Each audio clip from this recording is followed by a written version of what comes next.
Mr. Chairman, ladies and gentlemen, before I start, I'd like to ask you to do something for me. Could you please take off your shoes and swap them with the person sitting next to you? Now, our reactions to change may be a little like the reaction you just had to my request just now. Perhaps a little confused. Does she really mean us to do it now? Or maybe a bit excited, like this is something different? Or perhaps concerned that you've got holes in your socks and sweaty feet?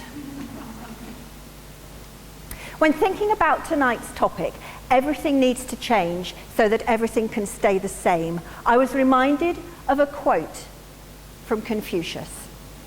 They must change often who would be constant in their happiness. And that's what I'd like to explore with you, because everything changes around us whether we like it or not. But we as human beings have a constant, unchanging desire to be happy. And when, as employers, you need to make a change at work, if you can remember that your staff will have that constant, unchanging desire to be happy, and yet perhaps feel a little confused, excited, or concerned when change occurs, if you can remember that constant, unchanging desire and help them be happy, the changes are likely to be received positively and adopted. I'm going to explore that a bit further. And why would you want it? Well, I've just graduated as a Master in Applied Positive Psychology. And research has shown that if you enable your employees to be happy in their work, they are likely to be more productive, take less time off sick, and your customers are more satisfied as well. But how can you do that? I'm going to take the next few moments to explore how you might enable your staff to be happy at work. Or for those of you who work for yourself, perhaps wear that hat. One way would be to give someone more control. Another way is to increase social interaction. And the third is to enable a greater link to meaning and purpose. So more control. Initially, that might seem really difficult because in regulated financial environments, you get some constraints. In hospitals, there is, thank goodness, the regulations to enable people to remain or get well and ensure loss of life is avoided wherever possible. And in manufacturing environments, of course, you have production protocols. So what am I talking about? Giving people more control. Perhaps it's not control over the what, it's maybe over the how or the when. So thinking about, could you enable people to choose who they work with? Maybe by encouraging them to be on a selection committee for interviewing. Or could you give them control over flexible working? Then there is the opportunity for social interaction.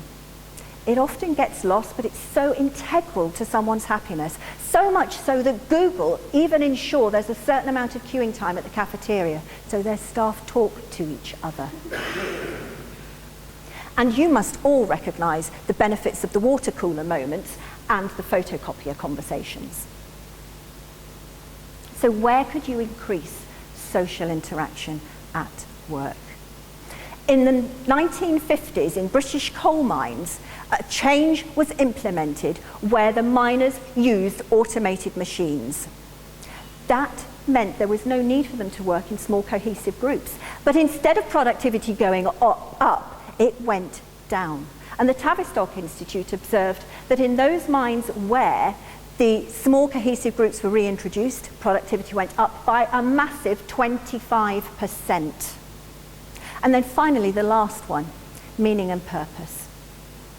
Lots of people will make their own meaning and purpose to their work.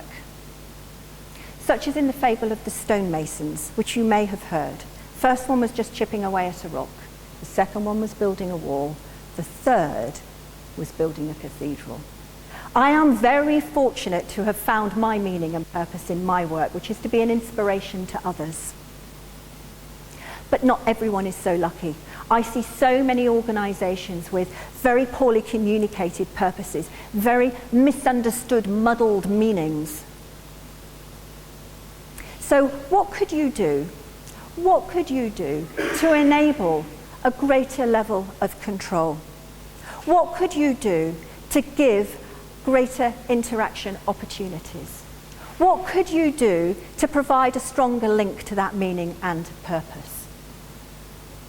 Had I at the beginning, when I asked you to swap shoes, said that you could choose who to swap shoes with? Had I said and explained it was a different type of icebreaker so you could get to know each other better? And had I also explained the reason that not only would you get to know each other better, you would remember things about each other that you would otherwise forget?